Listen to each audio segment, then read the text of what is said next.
फिर गया क्या आवाज?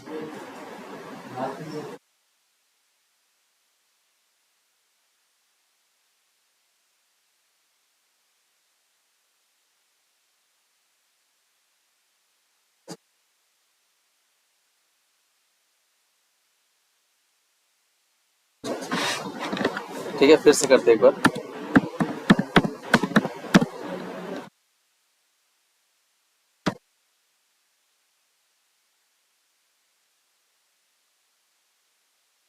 ठीक है, यहाँ पे गए, पाथ में जाना है आपको, न्यू करना है।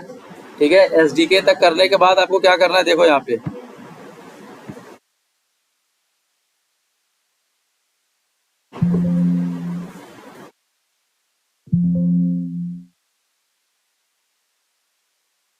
ठीक है, यहाँ पे गए आप, एसडीके आए, एसडीके के बाद ये आपको बिल्ड टूल लेना है, एक ये लेना है। ठीक है,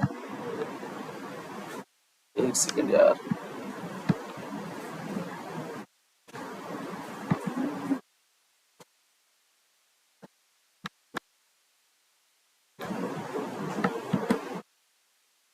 एक आपको ये करनी है। ठीक है, फिर न्यू करना है। कितने क्लास पास सेट करना है देख लीजिए आप लोग। फिर बैक जाना है, फिर आपको क्या करना है, एक एमुलेटर वाला वो करना है।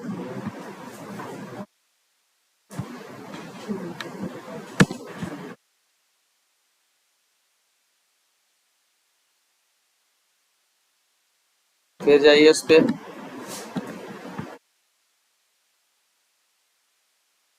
आपको एक चाहिए प्लेटफॉर्म। ठीक है,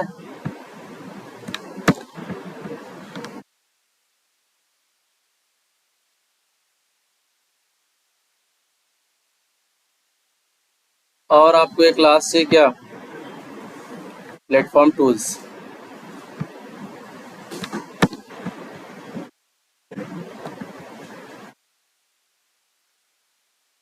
ये कितने हो गए, 1 2 3 4। और देखते कुछ रिक्वायरमेंट है क्या, और कोई चीज़ है लेने लायक।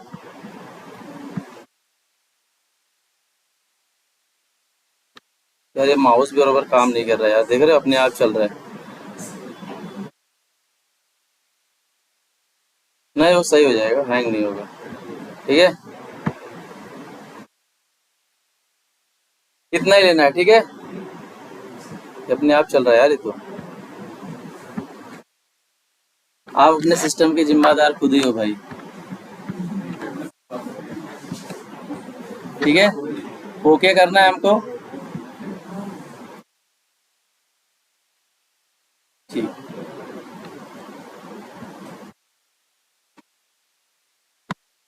ठीक है, इतनी बात समझ में आई आपको। क्लास पाथ क्या क्या सेट करना है, एसडीके तक जाना है तो पहला चेक सेट करना है। इसके बाद 4 उसके अंदर जाके सेट करना है, बिल्ड टूल, प्लेटफॉर्म और एमुलेटर। एमुलेटर नहीं करोगे तो भी चलेगा, लेकिन वो 3 तो कंपलसरी है।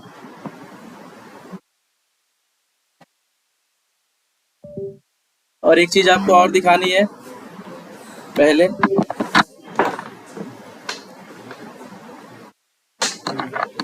देखो इसमें यार एक्सेप्शन बहुत आती है, ये भी है।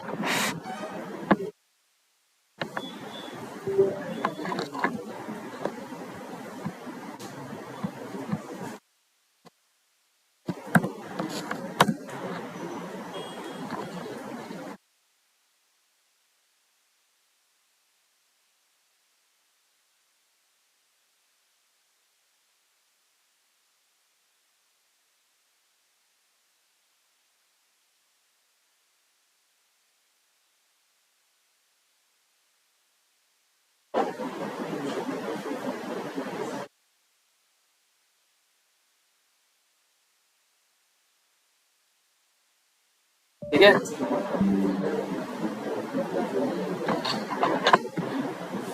ठीक है, यहाँ पे जब आप जाओगे तो आपको सर्च क्या करना है, देखो फोन में क्या क्या चीजें ऑन करना है, ये भी इंपॉर्टेंट है भाई, ध्यान देना।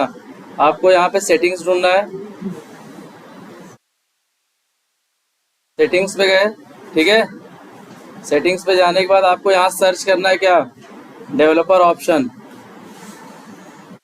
ठीक है, डेवलपर ऑप्शन पे क्लिक करोगे आप इसमें से आपको क्या करना है पता है? ऑन एक करना है आपको यूएसबी डीबगिंग ये वाली, ठीक है, ये सबको कंपलसरी है, इसको करना है।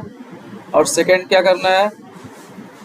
बाइट कोड वाला डीबगिंग दो, ये दो कंपलसरी है। एक और नीचे है कोई,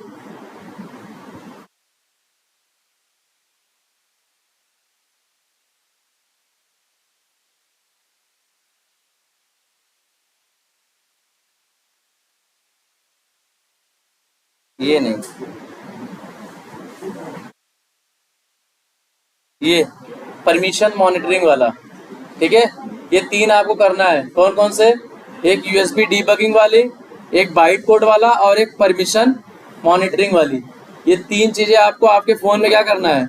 इनेबल करना है, ठीक है। ऐसे यहाँ से डिसेबल होगा, ऐसे करोगे तो इनेबल हो जाएगा। समझ में आया ना सबको? इतनी चीजें आपको फोन में आपको क्या करना है? ऑन करनी है। इसके बाद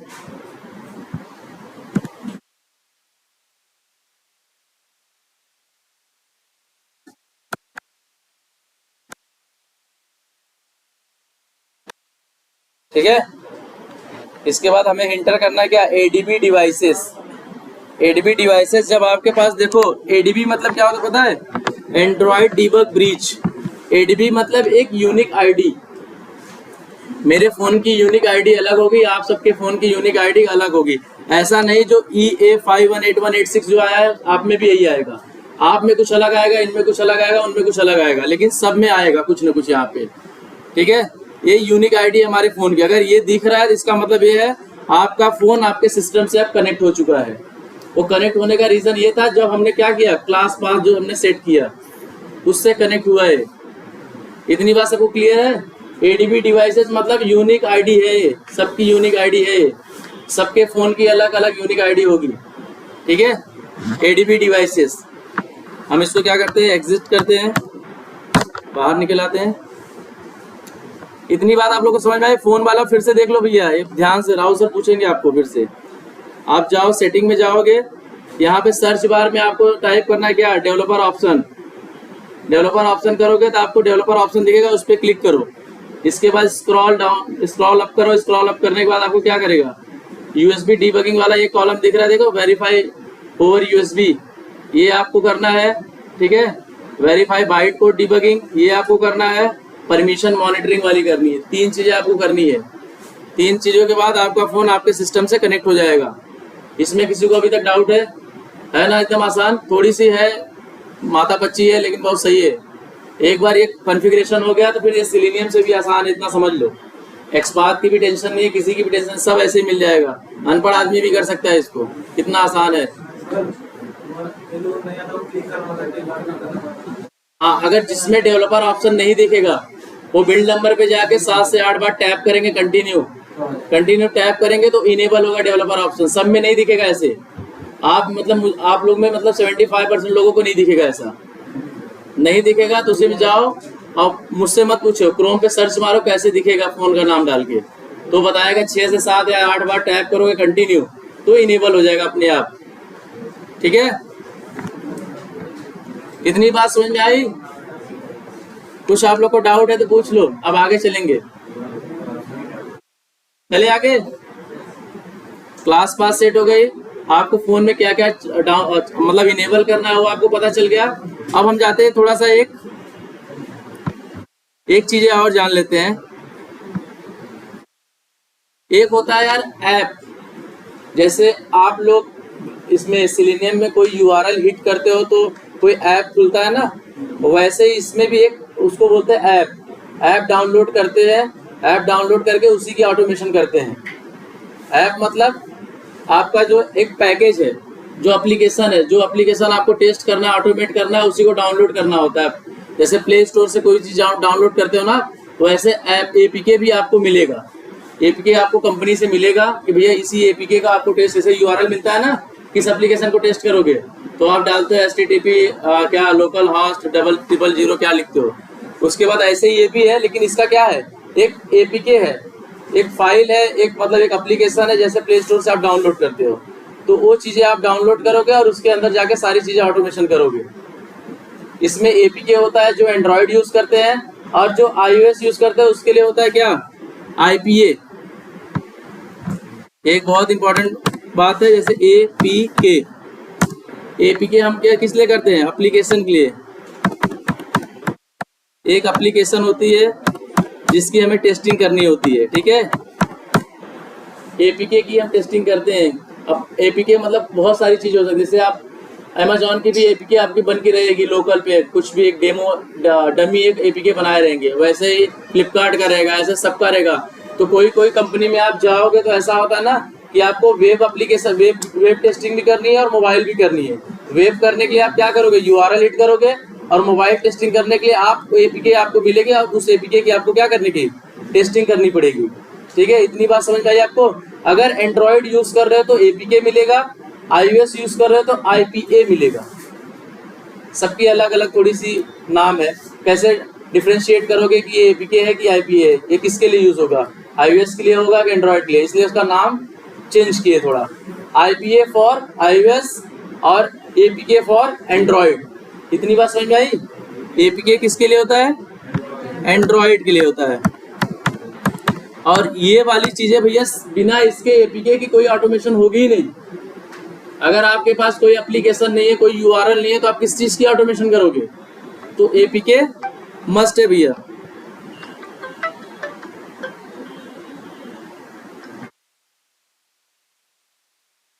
ठीक,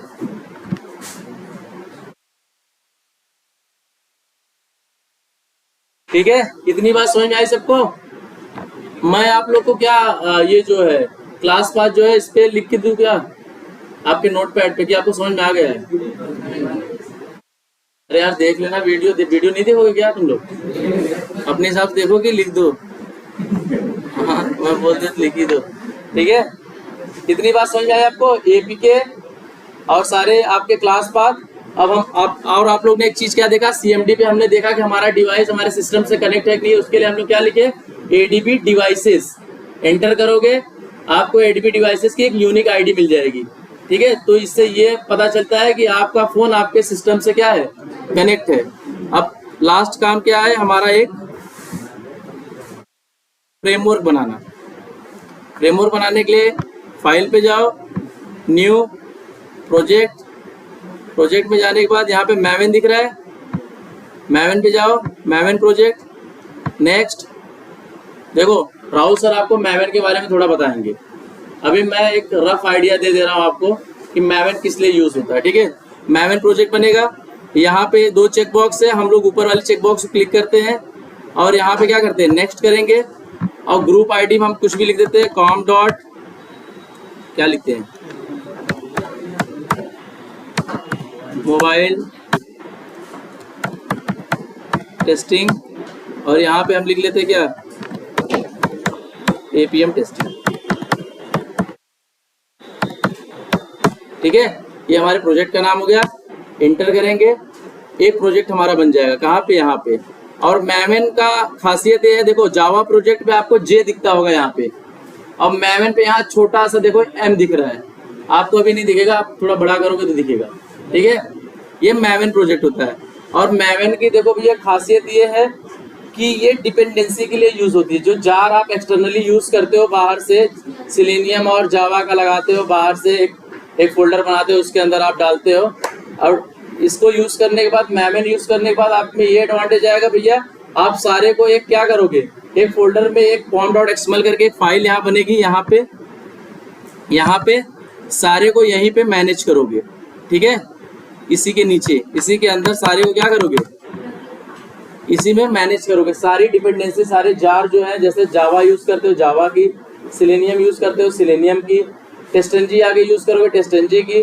अभी आपको रोशन सर ने बताया वांटेड स्टैक वाला एक्सटेंड रिपोर्ट, वो सारी जार कहाँ पे करोगे, यहाँ पे करेंगे। तो सबसे बड़ा काम होता है मैवन का कि डिपेंडेंसी को मैनेज करता है, जार को मैनेज करता है।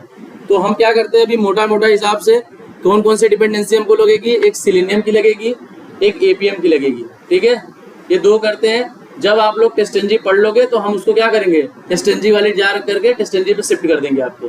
अभी मैवन के लिए हम थोड़ा सा बता दे रहे हैं कि जार कैसे आपको रखनी है, ठीक है। तो आप जाओ, एक साइट है यहाँ पे यहाँ पर आपको नॉर्मली लिखना है MVN रेपोजिटरी, ठीक है। देखो नीचे आ गई ना, इसको हिट करो, यहाँ एंटर करो और यहाँ पे जो आपको जार चाहिए उसका नाम लिखो। जैसे मुझे चाहिए सिलेनियम जावा, सिलेनियम जावा डालोगे, हिट करोगे तो आपको देखो यहाँ पे सिलेनियम जावा के दिख गए। देखो आप यहाँ पे वेब ड्राइवर यूज कर रहे हो, RC भी होता है ना कंपोनेंट, अभी आप लोग ने सब लिखा था क्या, उसमें RC होता है, फिर अलग अलग होता है, दुनिया भर की होती है ना। तो हमको क्या चाहिए, वेब ड्राइवर वाला चाहिए, org.selenium-hq वाली चाहिए, इतनी याद रखो, org.selenium-hq वाली। इस पे क्लिक करेंगे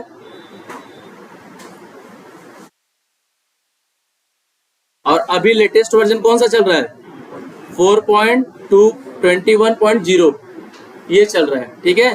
इसके पहले देखो ये सारे वर्जन थे, ये प्रीवियस वर्जन थे, धीरे धीरे चीजें अपडेट होती गई और अब क्या हो गई, लेटेस्ट में चल रहा है 4.21.0 ना। ये कभी आई आपकी May 16 को, अभी कितना दिन हुआ, 4-5 दिन पहले आई है नया वर्जन। अगर आप क्रोम अभी पहले जैसे अगर यूज करते, मैनेज करते, तो अगर क्रोम ड्राइवर का वर्जन चेंज हो गया 118 से 119 हो गई, तो आपका क्या आता है, कौन सा एक्सेप्शन आता है, सेशन नॉट क्रिएट आता है ना, कि भैया एक्सपायर हो गया, उसको बदलो, चेंज करो। लेकिन इसमें ऐसा कुछ नहीं है, इसमें आप यहाँ जाओ और यहाँ पे लेके एक क्लिक करो, क्लिक करने के बाद आपको लेटेस्ट वर्जन मिलेगा। यहाँ पे जाओगे, सिर्फ एक टैप करो, कॉपी करो, Ctrl+C, देन यहाँ पे एक टैग होता है, उसका नाम है क्या,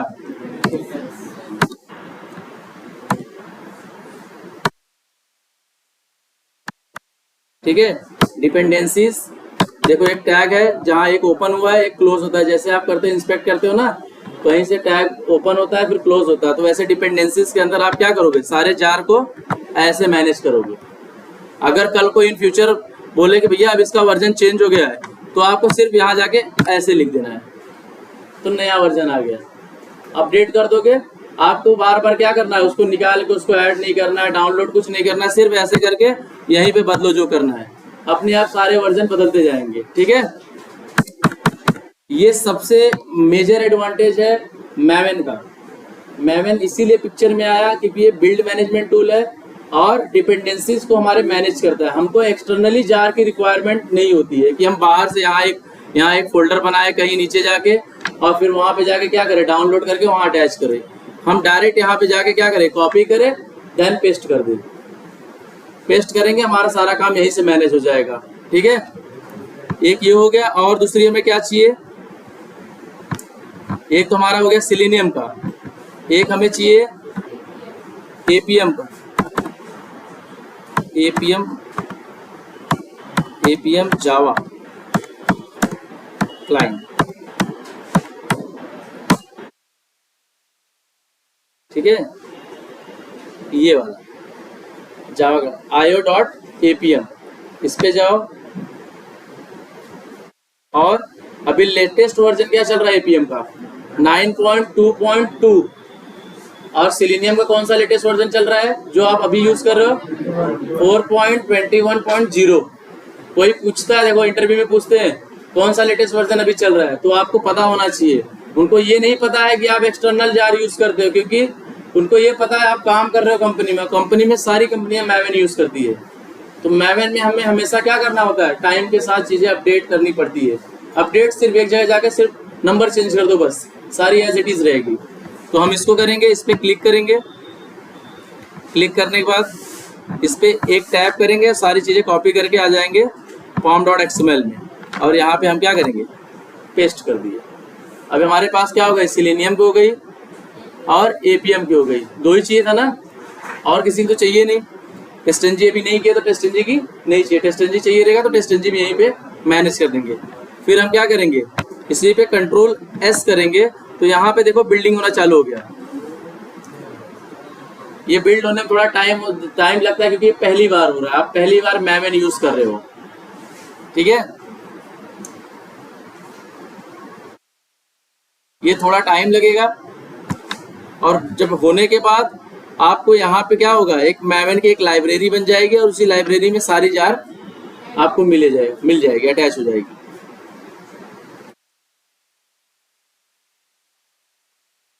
नेट है ना,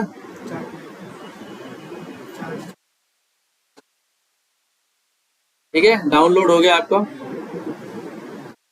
देखो यहाँ पे एक देख रहे हो, एक और फोल्डर बन के आ गई मैवन डिपेंडेंसी। और यहाँ पे जब आप इसको ओपन करोगे तो देखो सारी सिलेनियम की जार आ गई, आपकी एपीएम की जार आ गई, सारे यहाँ पे आ गए आपके। आपको कोई जरूरत नहीं पड़ी कि भैया आप बाहर से लेके आओ, एक फोल्डर बनाओ, फोल्डर के अंदर सारी डाउनलोड करके बाहर से यहाँ अंदर रखो। अगर फिर को कल को नई वर्जन आई तो फिर से इसको डिलीट करो, फिर से नई लेके आके इसमें डालो। मैवन ये आपको फैसिलिटी देता है कि भैया आप यहीं पे जाके एक दो वर्ड बस चेंज कर दो। कितना आसान है, कोई माथा पच्ची नहीं, बिल्ड पाथ करना, ये करना है वो करना है, कुछ नहीं। Simple copy then paste it, अपने आप सब सही हो जाएगा यहाँ पे। ठीक है, आप यहाँ जाने के बाद राइट क्लिक करो, मैवन पे जाओ और यहाँ पे अपडेट प्रोजेक्ट करोगे। यहाँ फोर्सफुली कभी कभी जब पहली बार बनाते, जैसे मेरे में तो नहीं आया, अक्सर क्या होता है यहाँ पे एक ना क्रॉस मार्किंग आ जाती है प्रोजेक्ट पे, मैवन जब पहली बार बनाते हो आप। ठीक है, तो यहाँ पे क्या कर देगा, फोर्स पे क्लिक करने के बाद अपडेट करने का ये कर दोगे तो आपकी जो एरर आई रहेगी वो एरर चली जाएगी। ठीक है, इतनी बात सबको समझ में आई है। मैवन का सिर्फ एक बात ही समझो, अभी तक हमने यही बताया कि आप उसमें डिपेंडेंसी मैनेज करते हो। जो बाहर से पहले डिपेंड जार रखते थे, अब वो जार बाहर से डाउनलोड करने की जरूरत नहीं है, डायरेक्ट एक pom.xml में आप पेस्ट करते चले जाओ MVN रेपोजिटरी से।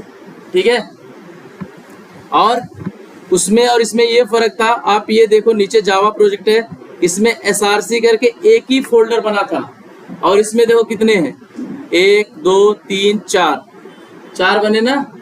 तो चारों का देखो अलग अलग यूज है। इसमें SRC मेन जावा जो होता है उस पे आप अपना यूटिलिटी लेयर रखते हो, जेनरिक मेथड। देखो सारी चीजों को रखने का तरीका भी क्या होता है, एक बरोबर प्रॉपर तरीके से होनी चाहिए ना, कि सामने वाले को पता चल जाए कि भैया तुमने कहाँ पे कौन सी चीजें होगी। तो ये SRC मेन जावा में सारे के सारे लोग, कोई भी कंपनी में जाओ, यूटिलिटी लेयर यहीं पे होगी, आपको कहीं भटकने की जरूरत नहीं है। SRC मेन जावा में आपकी क्या होगी, जेनरिक लेयर होगी, और एक चीज होगी पेज वाइज क्लास। जो आप पेजेस बना रहे हो, नई नई पेज वाइज क्लास, जब राहुल सर आपको बताएंगे मैवन, तो सारे को लाके इसी में रखेंगे SRC मेन जावा में। और एक नीचे है SRC main resource. SRC main resources में क्या होती है, आप जितनी प्रॉपर्टीज फाइल होती है, जैसे एक्सेल की हो गई, कॉन्फिग प्रॉपर्टीज हो गई, प्रॉपर्टीज फाइल है, प्रॉपर्टीज फाइल पढ़े हो आप लोग? ठीक है, पढ़ो। एक्सेल पढ़े हो ना, एक्सेल की सारी डेटा की जो लेन देन होगी यहीं से होगी, SRC मेन रिसोर्सेज से। और एक आता है SRC test resource. SRC test resource में आपकी जो रनर क्लास होगी, जहां से आपकी स्क्रिप्ट चलती है, वो यहाँ पे मैनेज होती है। और एक नीचे है SRC टेस्ट रिसोर्स, वो बेसिकली बोला जाता है डेवलपर लोग यूज करते हैं, लेकिन हम तो मेजरली 3 ये यूज करते हैं। ठीक है, तो ये 3 पे ही ज्यादा फोकस करो आप, SRC main Java, SRC main resource, SRC test Java. Interview में ये भी पूछते हैं भैया कि आप मैवन में अपना प्रोजेक्ट कैसे मैनेज किए हो, तो आपको लिखना पड़ता है SRC/main/java, फिर बताते हो इसमें यूटिलिटी लेयर रखते हैं, पेज वाइज लेयर रखते हैं, फिर दूसरा वाला लगते हैं, दूसरे वाले में क्या रखते हो वो बताते हो कि भैया इसमें कॉन्फिग प्रॉपर्टीज या प्रॉपर्टीज फाइल या डेटा की लेन देन यहाँ से करते हैं।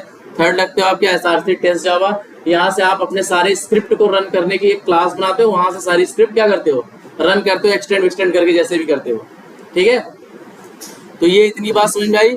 और मैवन डिपेंडेंसी आपको जार डाउनलोड करने के बाद सारी चीजें आपको कहाँ दिखेगी, यहाँ पे दिखेगी। ठीक है, अभी हम मैवन सिर्फ आपको इतना ही बताए हैं, बाकी राहुल सर आपको एक दो बातें और बताएंगे इसमें। ठीक है, कुछ चीजें हैं जो उन्होंने बोला अभी हम बाद में बताएंगे, पहले इतना आपको आना चाहिए। इतने में किसी को कुछ दिक्कत है, डाउट है? आसान है ना कि मैवन प्रोजेक्ट बनाना, जैसे जावा प्रोजेक्ट बनाते हो वैसे मैवन को सेलेक्ट करो मैवन प्रोजेक्ट पे, और वो जहाँ ऊपर वाली जो चेक बॉक्स है उसको क्लिक करके आप ग्रुप आईडी और आर्टिफैक्ट आईडी डालो नाम। उसको डालने के बाद आप अपने हिसाब से अपना डिपेंडेंसी मैनेज करो। फिर यहाँ पे जैसे हम लोग वहाँ पे भी पैकेज बनाते हैं, ऐसे यहाँ पे भी पैकेज बनाएंगे। ठीक है, अभी हमने यूटिलिटी लेयर नहीं बनाया मोबाइल के लिए, तो हम इसका यूज नहीं करेंगे। हमें अभी तक कोई डेटा, एक्सेल की डेटा नहीं बनाया, तो हम लोग इसको भी नहीं यूज करेंगे। अभी हम एक बेसिक क्या करेंगे, एक लॉगिन करके या एक आध दो एक्शन परफॉर्म करके देखेंगे। तो किसमें करेंगे, टेस्ट जावा में करेंगे, जहाँ पे रनर क्लास, जहाँ पे हमारे एग्जीक्यूट होगी स्क्रिप्ट। ठीक है, तो यहाँ पे हम एक पैकेज बनाएंगे। पैकेज बनाना है, पैकेज का नाम लिख देते हैं क्या,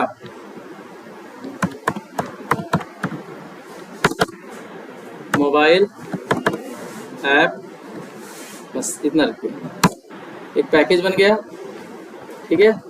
इस पैकेज में हम लोग क्या करते हैं, एक कोई क्लास बना लेते हैं और क्लास का नाम क्या रख देते हैं,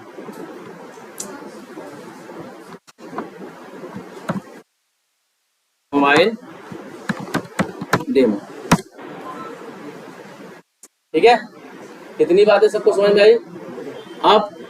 अब आप देखो, किसी किसी में अगर मैवन नहीं दिखा, बाई चांस वो होता है ना, किसी किसी में मैवन, अब तो सब इक्लिप्स जो नया वर्जन है सब में दिखता ही है, बाई चांस किसी में नहीं दिखा तो आप यहाँ पे जाओगे ना, हेल्प में जाने के बाद इक्लिप्स मार्केट प्लेस पे जाओगे, यहाँ पे आपको डाउनलोड करने के ऑप्शन दिखेंगे। यहाँ पे सर्च करोगे एमवीएन रिपोजिटरी, नहीं M2E डालोगे तो आपको मैवन वाला आपको पहला इंस्टॉल कर लेना पड़ेगा। और राहुल सर भी जब टेस्टनजी इंस्टॉल करवाएंगे तो यहीं से करवाएंगे आपको, ठीक है। इतना याद रख लो, इक्लिप्स मार्केट प्लेस में जब आओगे वहीं से सारी चीजें आप क्या करोगे, इसको बोलते हैं प्लगिंग।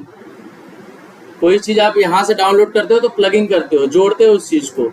और जो हम अभी मैवन रिपोजिटरी pom.xml में जो चीजें मेंशन की हैं उसको डिपेंडेंसी बोलते हैं, जार, ठीक है। इसको क्या बोलते हैं, प्लगिंग। जैसे अभी हमारे में देखो टेस्टनजी नहीं है तो हम यहाँ पे टेस्टनजी लिखेंगे और हिट इंटर करेंगे, यहाँ पे आपको टेस्टनजी के ऑप्शन दिखेंगे। देखो यहाँ पे टेस्टनजी फॉर इक्लिप्स अभी नहीं इंस्टॉल है तो इसलिए क्या लिखा है, इंस्टॉल है शायद इसमें, हाँ इंस्टॉल्ड है। अगर नहीं होता तो इंस्टॉल लिखा रहता, ठीक है। इसमें इंस्टॉल है, आप यहीं से सारी चीजें करोगे, ठीक है। एक चीजें और आप देख लो बेसिक, एक होती भैया आपकी, अच्छा आपको ये पता है आप लोग ऐसे डायरेक्ट करते system.set.out करते हो कि डायरेक्ट न्यू क्रोम ड्राइवर से लॉन्च होता है, डायरेक्ट होता है ना, ठीक। अभी एक क्लास और है जो सेलेनियम प्रोवाइड करता है, उसका नाम है क्या, न्यू, सॉरी मेरे मिस्टेक, इसके अंदर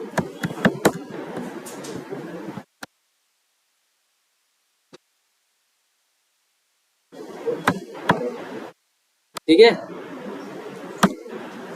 सेलेनियम एक क्लास, प्री डिफाइंड क्लास है, डिजायर कैपेबिलिटीज मतलब एक तरह से सेट ऑफ की एंड वैल्यू पेयर है जो जेसन फॉर्म में इंपोर्टेड हुआ है। जैसे कोई भी वैल्यू आप देते हो जेसन में आ जाता है डबल कोट्स के अंदर, की नेम भी जेसन, और की नेम भी कैसे रहेगा, डबल कोट्स में, वैल्यू भी क्या होगी इसकी, डबल कोट्स में। मैप आप लोगों ने पढ़ा ही होगा, मैप में भी आपको की नेम देते हो, की वैल्यू देते हो ना, सेम ऐसे डिजायर कैपेबिलिटी भी उसी हिसाब से काम करता है।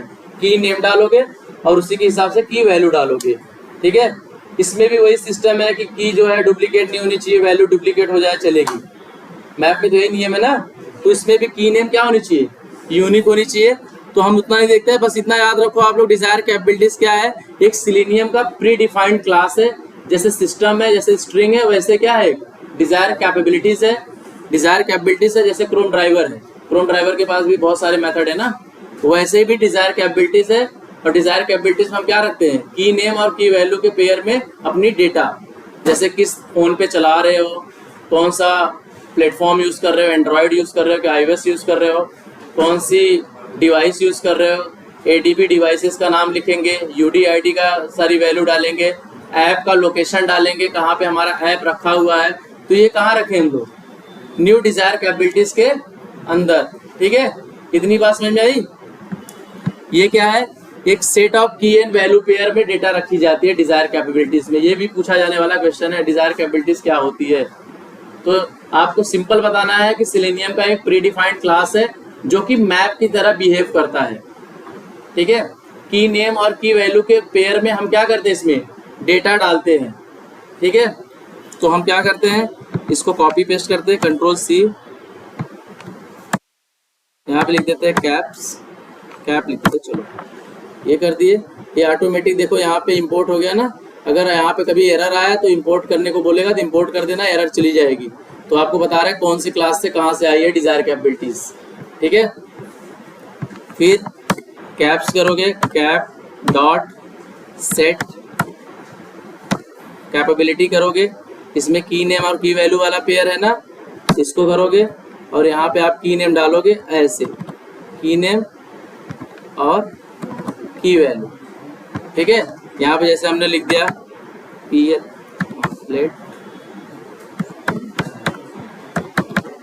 प्लेटफॉर्म नेम, ठीक है। प्लेटफॉर्म नेम अभी हम किस पे चला रहे हैं, एंड्रॉयड, तो हम लोग क्या लिखेंगे, एंड्रॉयड, ऐसे।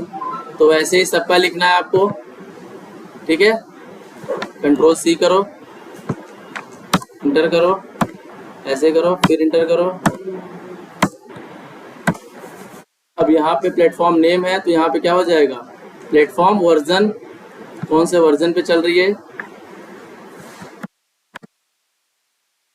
वर्जन का नाम डालना है। जैसे आपको अपने फ़ोन का नाम डालना है, जैसे मेरे फ़ोन का 13 है तो मैं 13 डालूंगा, आप अपने हिसाब से अपने फ़ोन का डालोगे, कोई यहाँ से कॉपी पेस्ट नहीं होगा, जो आपके फ़ोन में है वही डालना है आपको, ठीक है। एंड्रॉयड सबका कॉमन होगा, अगर कोई आईफोन यूज़ कर रहा है तो अपने आईफोन का iOS डालेगा वो, ठीक है।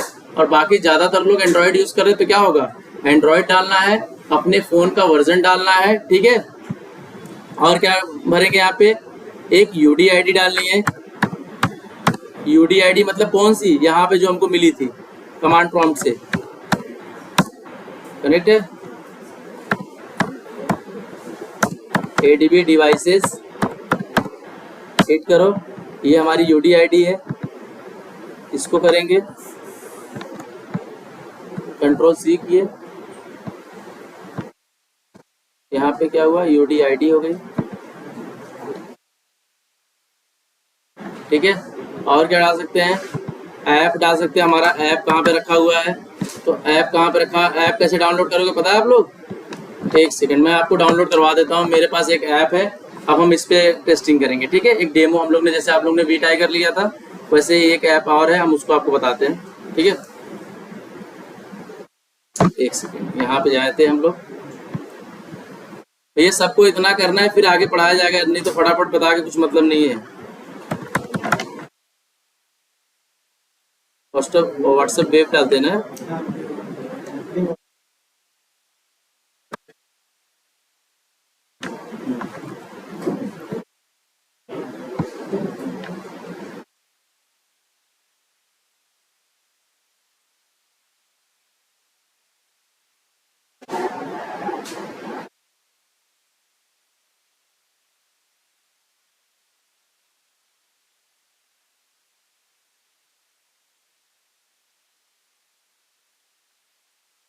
ये सबको आती है ना व्हाट्सएप कैसे कनेक्ट करते हैं, हाँ ध्यान से ध्यान,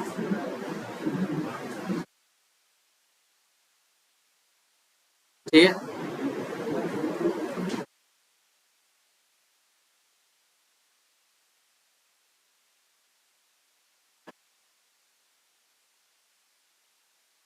चार्ज नहीं, बैठ जाएगी।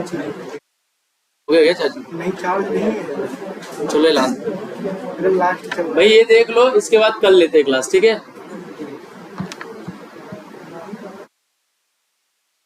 यहाँ पे आते हैं, अभी मैंने राहुल सर को भेजा था, इसको डाउनलोड करते हैं,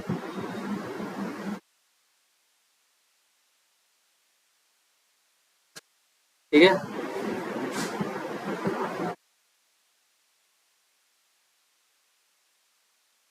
ठीक से